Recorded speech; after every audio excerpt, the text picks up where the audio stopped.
benar-benar spesial tadi dibuka oleh Gubernur Banten, Pak Andra Soni. Kemudian reporter lapangan juga tampaknya di-replace oleh owner Batik Trusmi. Tentu ini juga menjadi salah satu upaya kami untuk mendekatkan diri dengan audiens, dengan stakeholder dan termasuk berbagai pihak. Juga untuk memperkenalkan studio baru kami, Studio Semesta kami nyebutnya. Studio Semesta. Di Universitas Semesta. Ini Studio Semesta. Pak Andra Soni, tadi kita ada diskusi yang tertunda sedikit soal bagaimana UMKM ini bisa terus eksis, termasuk informasi yang tadi kita sudah simak juga di tengah gempuran asing. Bukan tidak mungkin ada kendala-kendala di lapangan. Nah biasanya yang masuk ke meja Bapak, laporan-laporan soal kendala ini apa aja sih? Ya sebenarnya salah satu upaya kita untuk eksistensi daripada UMKM itu adalah tumbuhnya kelompok ekonomi menengah baru di Banten. Artinya bagaimana kita bisa membangun sebuah ekosistem usaha di Provinsi Banten. Saat ini UMKM kita setelah kita dampingi juga bisa ikut dalam e-katalog ya untuk pengadaan di pemerintah Provinsi Banten. Dan kemudian satu keyakinan saya, saat warga daya beli masyarakat tumbuh, daya beli masyarakat meningkat, dengan sendirinya UMKM kita akan tumbuh dan berkembang. Oke, dan tentu butuh dukungan ya. Ya pasti. Tadi Pak Andra menyebutkan perlu penguatan di Bank Banten. Kemudian juga ada jam.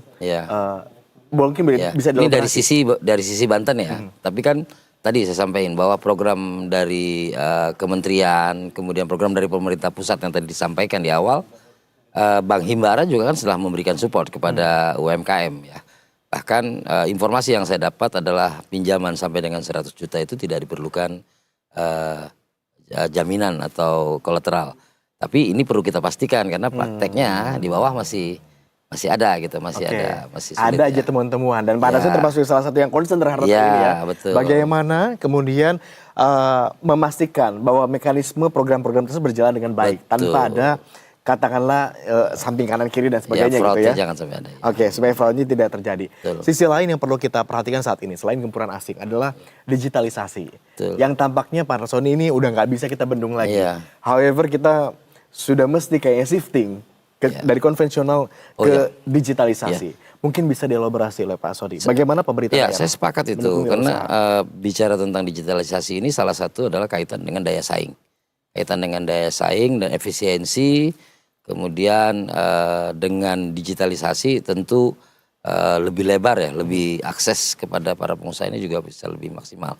Namun ini semua tidak bisa berjalan sendirian. Artinya di sisi lain kemakmuran masyarakatnya juga harus ditingkatkan, daya belinya juga harus ditingkatkan, dan ya pengetahuan masyarakat tentang pentingnya digital juga harus kita. Kalau di Banten sendiri mungkin adakah upaya-upaya untuk mendukung para usahawan? 10 tahun terakhir kami itu sangat concern ya masalah digitalisasi. Bahwa kemudian Banten ini kalau Bapak lihat wilayah Tangerang Raya atau tempat Bapak berdiri sekarang, ya studio ini berdiri, ini kan merupakan wilayah Banten. Dan di sini digitalisasi sudah luar biasa. Nah memang masih terjadi disparitas ya dengan wilayah-wilayah pedesaan, wilayah-wilayah antara perkotaan dan perdesaan. Jadi kami sedang berupaya bagaimana supaya digitalisasi di Provinsi Banten ini bisa terus tumbuh, termasuk dengan pelayanan publik dan seluruh hal ya, terkait dengan kehidupan berusaha untuk bagaimana digitalisasi ini bisa dimaksimalkan. Ya jadi jangan lagi transaksi tunai dan sebagainya kita akan. Dan kami dibantu juga oleh. Kalau lihat sekarang UMKM juga sudah banyak ya menggunakan KRIS gitu ya. Bahkan sudah menjangkau tidak hanya di mungkin tenan-tenan atau retail besar, tetapi pelaku UMKM sekarang sudah mulai shifting. Support dari perwakilan Bank Indonesia di wilayah juga itu juga membantu kami untuk proses digitalisasi ini. Dan Banten termasuk salah satu wilayah yang sudah mengaplikasikan itu sejak lama. 10 tahun didorong terus-menerus gitu ya untuk mulai shifting, mulai bergeser ke dunia digital. Nah untuk katakanlah kita bicara mimpi, mewujudkan mimpi Indonesia maju, mandiri, berdaulat dan sejahtera. Mimpi besar Anda untuk wirausaha dan UMKM di Provinsi Banten ini apa? Ya seiring dengan tumbuhnya kemakmuran masyarakat, berkurangnya masyarakat miskin, kemudian pendidikan yang terus meningkat, saya punya keyakinan bahwa Indonesia emas itu akan tercapai dan dengan sendirinya kewirausahaan juga akan tumbuh. Saya juga berangkat dari pegawai biasa dan kemudian mencoba wirausaha bahkan waktu itu tanpa bantuan pemerintah. Ya, dan saya lihat kondisi sekarang justru pemerintah luar biasa Artinya terus berupaya memberikan support dari semua sisi, dan dari perbankan, perizinan, ya. Dan saya punya keyakinan ya, semangat kolektif yang sedang kita bangun akan mengantarkan kita sebagai negara maju. Oke, menarik kalau mendengar cerita Pak Andra Soni, pemirsa, karena sebelum menjadi pemangku kebijakan, beliau juga pernah menjadi pengusaha. Artinya ini menjadi sebuah jembatan yang nyata antara wirausahawan dengan juga pemangku kebijakan. Sudah sangat mengerti berarti maunya apa menengah ya, kecil atau menengah lah waktu itu masuknya. Iya. Tapi artinya sudah sangat mengerti ya, gitu. Pengusaha tuh maunya apa gitu. Iya, insya Allah. Oke, apa yang kemudian akan dicanangkan begitu untuk menjembatani? Ya kalau pengusaha itu sebenarnya intinya ada kepastian hukum. Ada kepastian hukum dan kemudian ada fairness, ada persaingan yang adil gitu ya.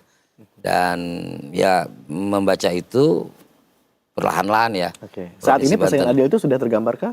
Ya belum lah pastinya ya, belum. Makanya visi kita itu adalah Banten harus maju, kemudian harus adil ya, dan merata pembangunannya. Baik, Banten harus maju, harus adil dan merata pembangunannya. Terakhir mungkin imbauan kepada masyarakat umumnya, khususnya untuk para pelaku UMKM.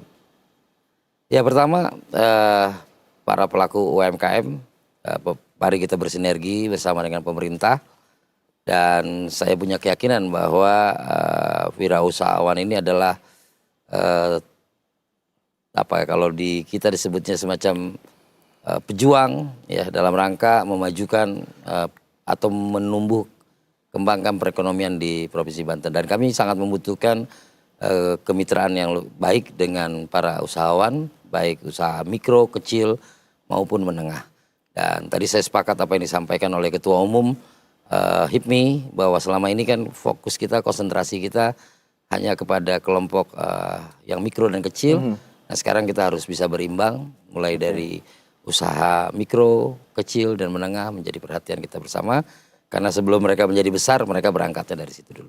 Oke, tentu agar perhatian tercurahkan ini juga adil dan merata ke berbagai kalangan. Betul. Terima kasih Pak Andra Soni sudah berkenan berbagi insight bersama kami di sini. Apalagi tadi sudah membuka Investor Daily Special. Nah, sebagai bentuk apresiasi, kami akan juga berikan plakat untuk Pak Andra Soni. Kita coba ambil di sini. Secara simbolis, siap. Pak Andra Soni, kita akan berikan ini sebagai bentuk apresiasi pemirsa. Berita 1, BTV, IDTV, Berita1.com, Investor Daily Indonesia, Investor.id, dan Jakarta Globe ID memberikan plakat untuk Pak Andra Soni. Siap, terima kasih. Baik, sudah diabadikan. Pak Andra, terima kasih. Tapi mungkin terakhir sebelum kita tutup, berdiri aja mungkin Pak Andra Soni mau juga sampaikan teaser sebelum closing. Bisa nggak? Tetap bersama kami kembali sesaat lagi gitu. Ya. Mana kemarin? Nah ini ya. Oke, pemirsa. Ya. Pemirsa, Investor Daily Talk masih kembali usai jeda. Dengan diskusi bersama Kepala Badan Pangan Nasional, Arief Prasetyo Adi. Tetaplah bersama kami. Kami kembali sesaat lagi. Terima kasih.